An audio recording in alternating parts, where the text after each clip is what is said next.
Yes. Hai Sobat Belajar, kembali lagi di podcast Parulian School. Go with us. Bersama saya, Marsha Warubu. Tahu nggak Sobat Belajar, hari ini adalah hari yang istimewa loh. Karena di podcast Parulian School, kita mengundang salah satu kepala sekolah di Parulian, yaitu Ibu Terti Julianti Siburian SP. Ibu ini adalah kepala sekolah SMP Parulian 1 Medan sekaligus sekolah penggerak. Keren sekali bukan Sobat Belajar? Kita sapa dengan Ibu Terti. Hai Ibu Terti. Hai Marsha. Kalian tahu nggak Sobat Belajar, di sekolah Parulian ini Ibu ini punya nama yang populer loh. Kita bisa sebut ibu ini Ibu TJ. Keren sekali kan Sobat Belajar? Ibu, apa kabar Ibu hari ini? Baik Masya, sama seperti Masya. Apakah Ibu merasa seperti senang ataupun merasa sukacita hari ini? Saya hari ini cukup sukacita ketemu sama dengan Masya di podcast Parulian School. Wah, sangat luar biasa sekali. Oke Ibu, seperti yang saya tahu, Ibu adalah kepala sekolah di SMP Parulian 1 Medan. Pasti sebelumnya, Ibu pasti memikirkan bagaimana tahap-tahap proses Ibu untuk masuk ke dunia pendidikan. Gini Bu, bagaimana mulanya Ibu bisa masuk dan bekerja di dalam dunia pendidikan itu sendiri?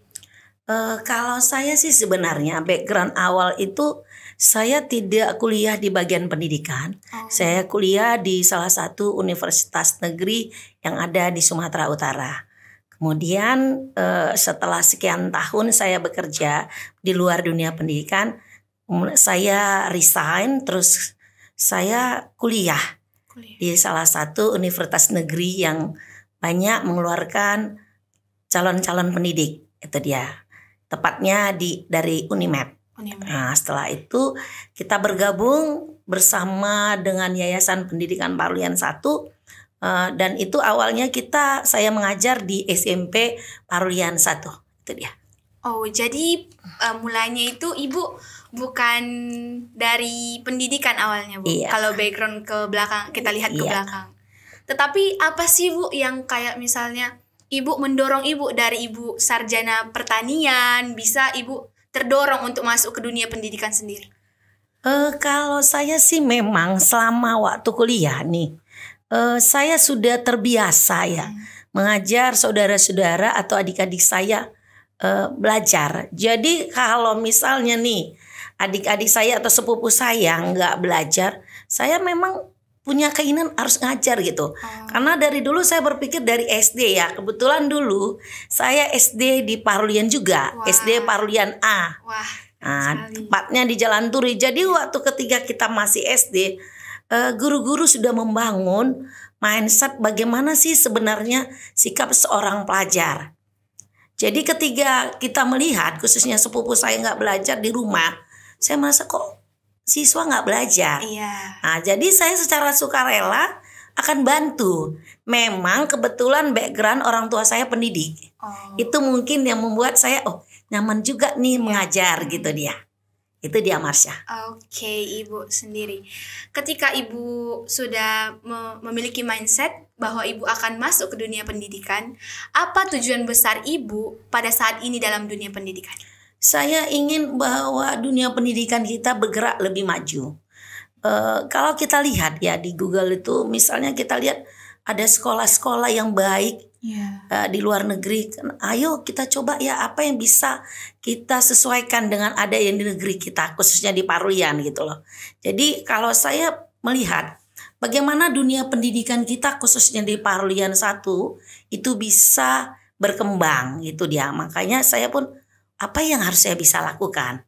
Nah, dan kebetulan pemerintah waktu tahun 2021 keluarkan ada kegiatan sekolah penggerak. Nah, lalu saya ambil, kenapa saya nggak mau ikut gitu, supaya unit yang saya pimpin bisa bergerak lebih maju. Itu dia. Oke, jadi setelah ibu mempunyai tujuannya, ibu kan ini tadi setelah dari cerita ibu ke belakang kita kembali lagi, ibu dimasukkan dan bekerja sama di Yayasan Pendidikan Parulian. Ini ibu pertama kali jadi guru atau langsung jadi kepala sekolah? Oh, tidak dong. Jadi pertama kali saya ngajar itu di kelas 7 ya. Iya. Kelas 7 SMP saya ngambil mata pelajaran IPA. IPA. Jadi sekian tahun saya mengajar di SMP Parulian 1 dan juga saya juga pernah mengajar di SMP Pelita Mutiara. Bahkan saya juga pernah mengajar di SMA Parulian 1 ini, guru IPA ya, guru biologi. Kemudian juga saya pernah mengajar IPA di SMK Parulian 2, itu dia. Oke, Ibu. Dari cerita Ibu sangat luar biasa perjalanan yang sudah bekerja sama pada pendidikan Parulian, mulai dari guru, sekarang Ibu bisa menjadi kepala sekolah di SMP Parulian 1 Medan. Oke, Ibu, tadi sesuai dengan pemerintah, program dari pemerintah, yaitu adalah sekolah penggerak. Apa sih Bu? Pasti sobat-sobat belajar di rumah juga ingin tahu apa itu sekolah penggerak dan apa itu kepala sekolah penggerak juga, Bu. Bisa Ibu jelaskan? Boleh. Sekolah penggerak ini termasuk kebijakan dari Mas Menteri kita, Bapak Nadiem Makarim, dalam mengucurkan Merdeka Belajar. Jadi salah satu itu adalah membangun kegiatan yang namanya sekolah penggerak. Jadi hubungannya dengan kepala sekolah untuk menjadi sekolah penggerak yang mereka uji itu pertama adalah kepala sekolah.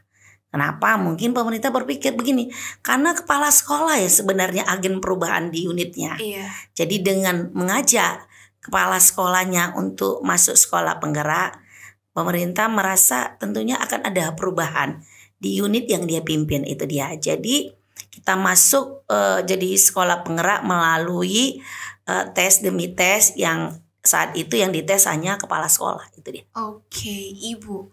Apa sih Ibu pun pernah jadi kepala sekolah sebelum jadi kepala sekolah penggerak juga, Bu? Iya. Apa perbedaan dari kepala sekolah biasa dengan kepala sekolah penggerak? Iya. Kalau kepala sekolah penggerak sama seperti sekolah penggerak, tentunya kepala sekolah penggerak ini berbeda dengan kepala sekolah yang kita bilang yang umumnya. Karena kalau kepala sekolah penggerak dia itu mencoba menerjemahkan apa sih yang harus bergerak dari sebuah sekolah gitu ya. Jadi program pemerintah itu ya, program pemerintah untuk meningkatkan gitu ya kemampuan belajar siswa, meningkatkan merubah lah sekolah lebih baik, itu masuknya dia melalui sekolah penggerak gitu dia. Jadi pemerintah membuat suatu kebijakan bagaimana sekolah bisa bergerak lebih cepat, itu melalui kegiatan sekolah penggerak, itu dia. Oke, Ibu. Program-program apa saja dari sekolah penggerak itu tersendiri, Bu?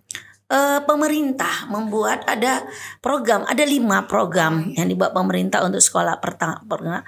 Pertama dia itu ada perubahan dalam pembelajaran, artinya disebut dengan paradigma baru. Kemudian ada digitalisasi sekolah gitu. Baru ada perencanaan berbasis data dan juga ada peningkatan sumber daya. Dalam hal ini tentunya kepala sekolah dan guru.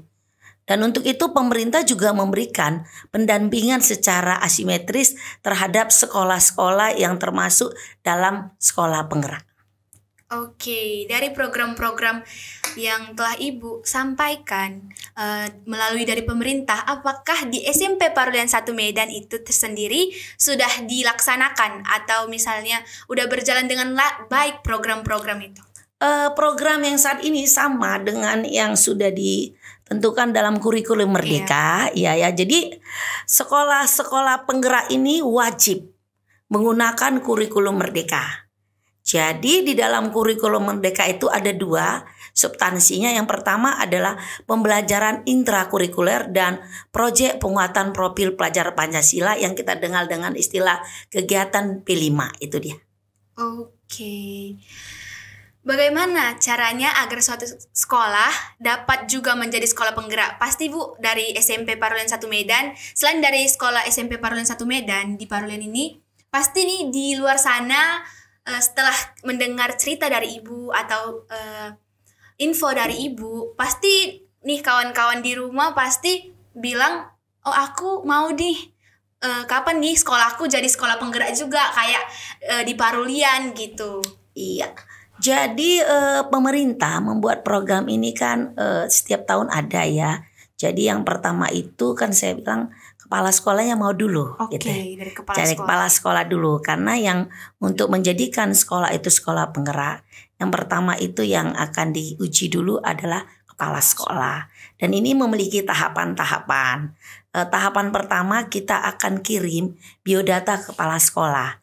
Karena ada ketentuan dari pemerintah yang bisa mengikuti seleksi sekolah penggerak itu adalah kepala sekolah yang masih memiliki satu periode masa jabatan dengan usia maksimal itu tidak lebih dari 50 tahun.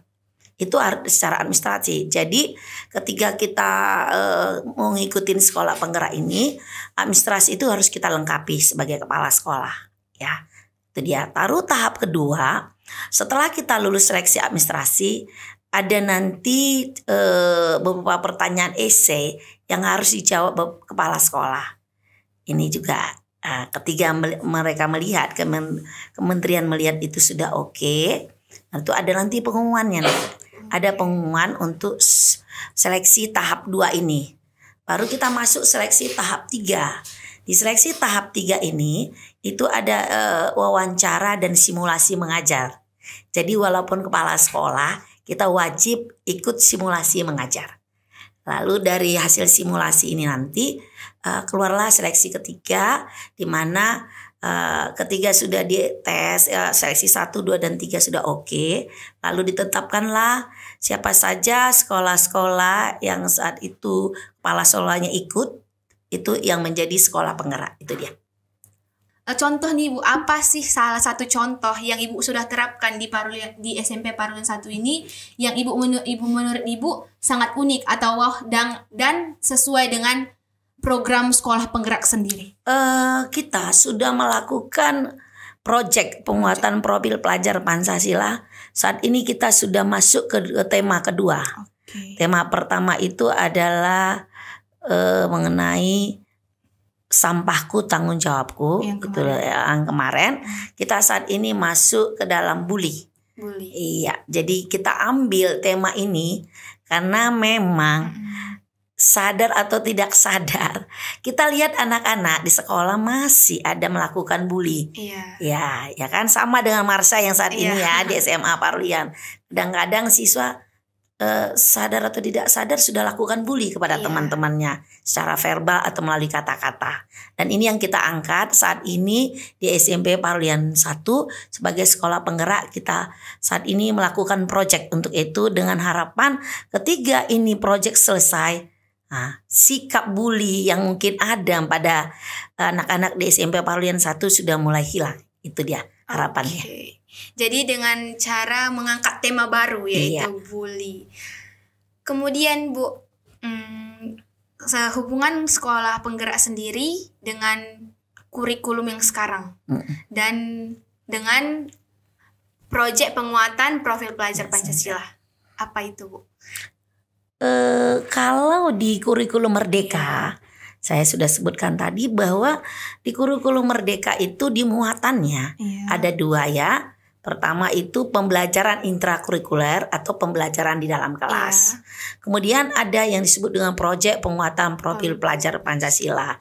Dan khusus untuk profil pelajar Pancasila ini, proyek ini tidak kita garis bawah, tidak untuk mencapai satu tujuan pembelajaran. Tapi ini secara bersama dilakukan Bapak Ibu guru supaya apa? Supaya terbangunlah profil pelajar Pancasila, itu dia. Jadi itu program dari sekolah penggerak yang juga merupakan program daripada kurikulum Merdeka. di samping pembelajaran intrakurikuler dan profil proyek penguatan profil pelajar Pancasila. Kemudian Bu, ketika Ibu misalnya lihat nih mau dari SD, SMP, SMA ataupun SMK di Parulian 1 Medan ini, apakah udah diterapkan profil pelajar Pancasila itu di setiap siswa? Sebenarnya jauh sebelum pemerintah mengucurkan proyek penguatan profil pelajar Pancasila, sebenarnya yayasan kita Pendidikan Parulian 1 itu sudah lakukan. Kalau kita melihat yang pertama ya, itu kan ada penguatan profil pelajar Pancasila ini. Kalau kita lihat, yang pertama itu kan beriman bertakwa kepada Tuhan Yang Maha Esa, ya kan? Iya. Nah, kita sejujurnya jauh sebelumnya Parulian sudah lebih awal. Kita sudah lakukan ibadah setiap pagi, bahkan setiap hari Sabtu kita adakan pembinaan mental. Dan ini kan termasuk juga dalam dimensi profil pelajar Pancasila, ya kan. Terus yang kedua, kita juga sebagai sekolah yang bukan saja SMP Parulian 1, unit yang ada di sekolah Yayasan Pendidikan Parulian juga sudah mengembangkan literasi, gitu ya kan. Jadi saya pikir jauh-jauh sebelum pemerintah itulah kucurkan kurikulum merdeka, kita sudah lebih awal sebenarnya. Parulian udah pertama kali gitu. Iya, sudah. Oke. Sobat belajar yang di rumah, kalian sudah tahu tentang sekolah penggerak, kurikulum merdeka, dan proyek penguatan profil pelajar Pancasila. Terima kasih buat Ibu Terti telah menyampaikan informasi-informasi mengenai sekolah penggerak, mengenai kepala sekolah penggerak sendiri, kurikulum merdeka, dan profil pelajar Pancasila tersendiri. Oke Ibu, semoga di kemudian hari kita bisa bincang-bincang lagi soal sekolah penggerak, tentang kepala sekolah penggerak dan kurikulum merdeka. Oke teman-teman sekalian, sekarang kita akan mengatakan tagline kita, itu Podcast Parulian School, Go with us.